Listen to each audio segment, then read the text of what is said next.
Bonjour à tous. Nous reprenons dans ces petites vidéos une analyse qui a voulu souligner quelques aspects de la situation spirituelle de la France. Nous en sommes donc à la troisième étape, l'étape politique, après avoir considéré schématiquement l'étape esthétique, éthique. Maintenant, nous devons considérer ce qui concerne plus particulièrement la France et la Révolution. Je vais décliner quelques faits pour que nous puissions comprendre le processus de déchristianisation, ou plutôt de sortie de la chrétienté qui a caractérisé la Révolution, et aussi cette entreprise de déprétrisation, c'est-à-dire au fond une haine, un refus du mystère de l'incarnation, que Dieu ait choisi des hommes et des femmes pour visibiliser la foi sur la terre, ce qui signifie que Dieu ait choisi le moyen de la croix pour se manifester aux hommes. Et ce mépris, cette haine de l'incarnation, s'est appuyé sur des décisions politiques qui ont été prises au moment de la Révolution française. Il ne s'agit pas ici de diaboliser la Révolution, de même qu'il ne s'agissait pas de diaboliser la Renaissance ou la Réforme, mais de montrer comment les stratégies du mal ont pu considérer ces trois différentes étapes comme des bornes de fermeté à partir desquelles elles ont pu diffuser une rhétorique de persuasion et de justification impressionnante. Il s'agit toujours au fond de comprendre comment le mal parvient à se pérenniser au nom du bien, comment il parvient à se cacher dans un bien. Nous commençons donc la déclinaison de quelques dates, à commencer par l'année 1789.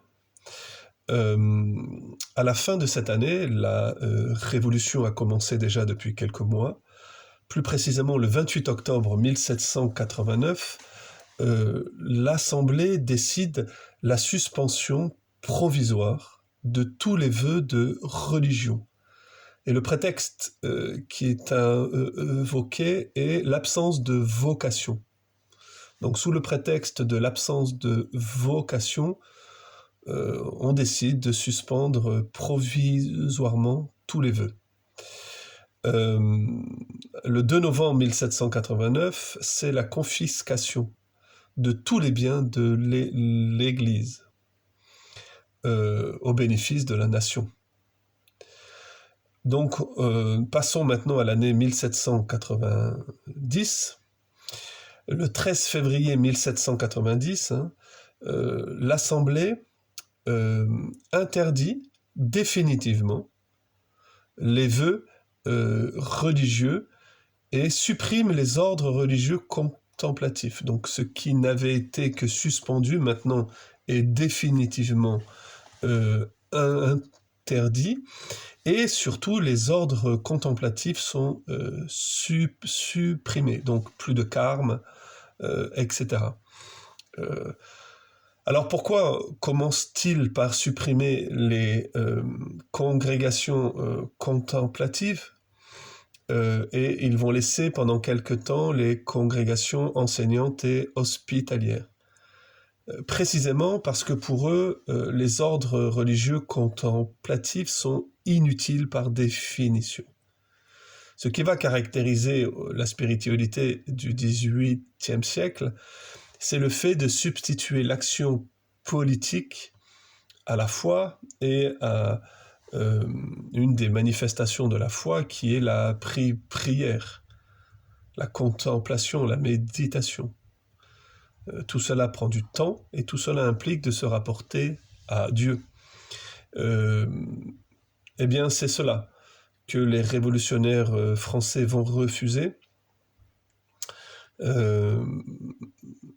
considérant qu'il est inutile de prier, considérant que ce qui prévaut maintenant, c'est l'action politique, l'action sociale, pardon, et tout le reste relève de la fumisterie, de la superstition et de la perte du temps. J'insiste beaucoup sur la question du temps parce que, vous savez, le mal, c'est toujours un certain rapport au temps. Quand l'homme fait le mal, il provoque toujours un saut dans le temps. C'est toujours lorsque l'on provoque un saut dans le temps que l'on commet le mal sur la terre. Adam et Ève, ils ont voulu précipitamment prendre un fruit qui leur était interdit. Mais Dieu n'avait pas dit qu'il leur interdirait pour toujours. Il leur avait dit, vous ne prendrez pas de ce fruit, car sinon vous mourrez. Comme nous le savons, l'Église nous l'a révélé, le mensonge primordial du diable, c'est de faire croire que l'on ne meurt pas. C'était de faire croire à Adam et Ève qu'ils ne mourraient pas s'ils prenaient de ce fruit.